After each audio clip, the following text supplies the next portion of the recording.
En el año de 1995 se colmaron los referentes y las ansias del pueblo mexicano por tener un santo.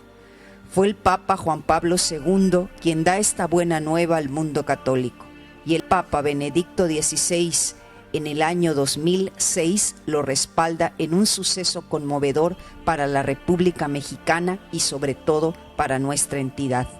La idea de condicionar la memoria de tan ilustre personaje en un espacio dedicado a contar su historia y visualizar parte de sus objetos personales da pie a la creación de un reciente museo, ubicado en la calle Juárez, número 70, esquina con Revolución, en la capital del estado, a unos cuantos pasos de la catedral.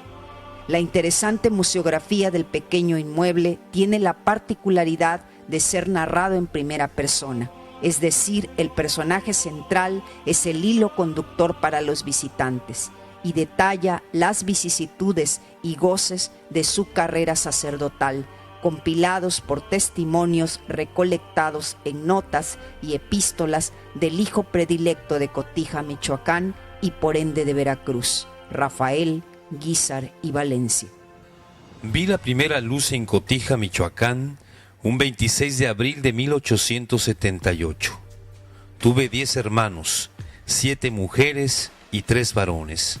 4 abrazamos la vida religiosa, 2 seríamos obispos, mi hermano Antonio y yo, y mis hermanas María y María de Jesús serían religiosas teresianas. Las palabras de mi madre trazaron uno de los ejes más importantes de mi vida. Convencido de que la educación debe incluir tanto aspectos intelectuales como espirituales, mis hermanos y yo invertimos la herencia de nuestros padres en las escuelas teresianas para niñas. Fue en 1903.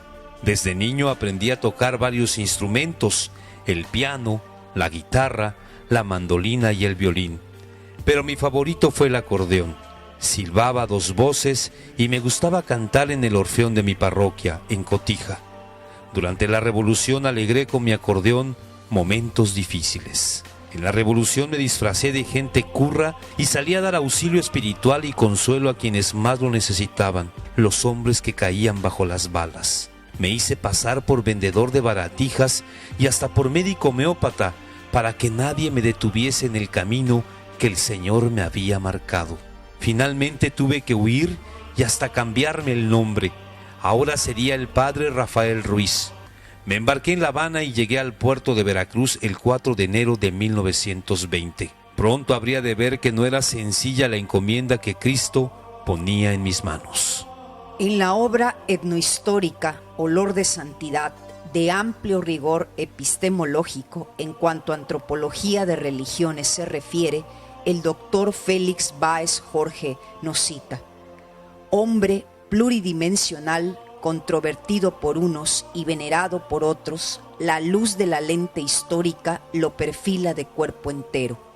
Acaudalado hijo de terratenientes, predestinado al ejercicio del sacerdocio, seminarista ejemplar, tenaz misionero, ajeno a los apetitos de la carne, implacable adversario del diablo, potentado que aplica su riqueza a la caridad y al beneficio de la Iglesia, cotidiano practicante de la humildad, activo militante político ligado al Partido Católico Nacional, elusivo confesor de moribundos en pleno campo de batalla, obispo trashumante que auxilia a desamparados, prepara curas y enfrenta enemigos de la Iglesia, implacable juez de clérigos licenciosos, sacerdote que cree espiritualmente en el exilio, catequista innovador que anticipa los debates del Concilio Vaticano II, hábil negociante protector del peculio familiar, singular operador de la comunicación oral y escrita,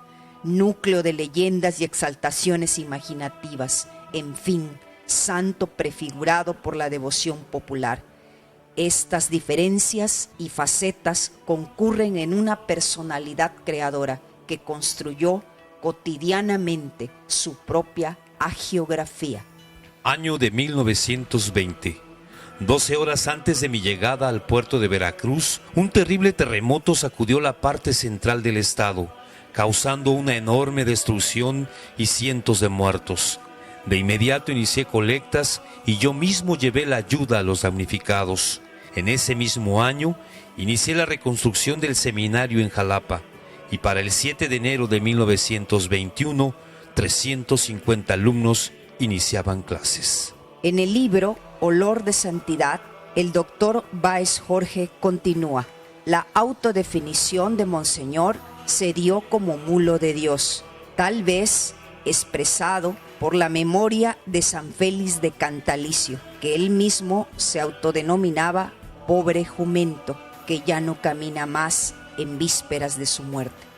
En 1926 se promulgó la llamada Ley Calles y en 1931 la Ley Tejeda. Ambas restringían el culto, la primera en México y la segunda en Veracruz. Opté por la resistencia pacífica y silenciosa.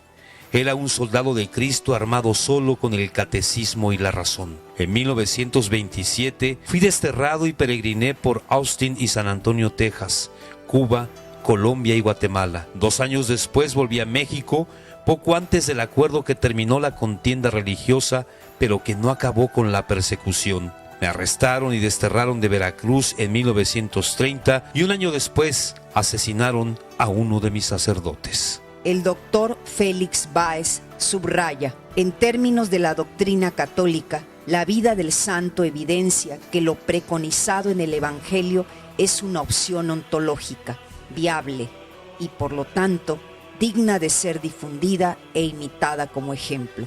Observada en una amplia perspectiva, la singular tarea pastoral del santo de Cotija trasluce la influencia de las enseñanzas vertidas en los ejercicios espirituales de San Ignacio de Loyola, que motivan la oración para imaginar las escenas del Evangelio en términos reales y vibrantes, es decir, en escenarios plenamente humanos, a la manera de pintores barrocos como Caravaggio. En agosto de 1937 se levantó la prohibición de cultos y regresé a mi diócesis, pero no a la catedral, que permanecía cerrada, sino como un sencillo sacerdote en las parroquias de Coatepec, Jico, Alto Tonga y Perote. Hacia finales de ese año acudí a Córdoba, donde caí enfermo. En febrero de 1938 me trasladaron a la Ciudad de México. Las varices, la diabetes y mi corazón me tenían postrado en una silla. Fui autorizado a decir misa sentado ante mi pequeño altar portátil con su Cristo y sus 2 velitas.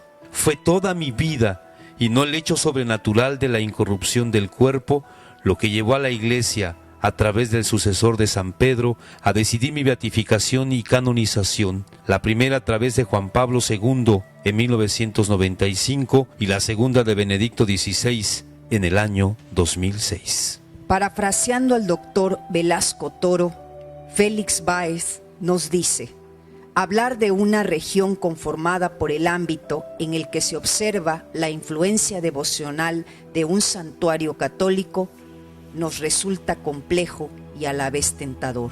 Complejo porque el sustento refiere a la dimensión de lo subjetivo, tentador porque abre un camino más para explorar las múltiples relaciones espaciales y sociales que tejen los hombres en torno a un centro espiritual rector. Esta es la visión, la imagen de Monseñor Guízar y Valencia.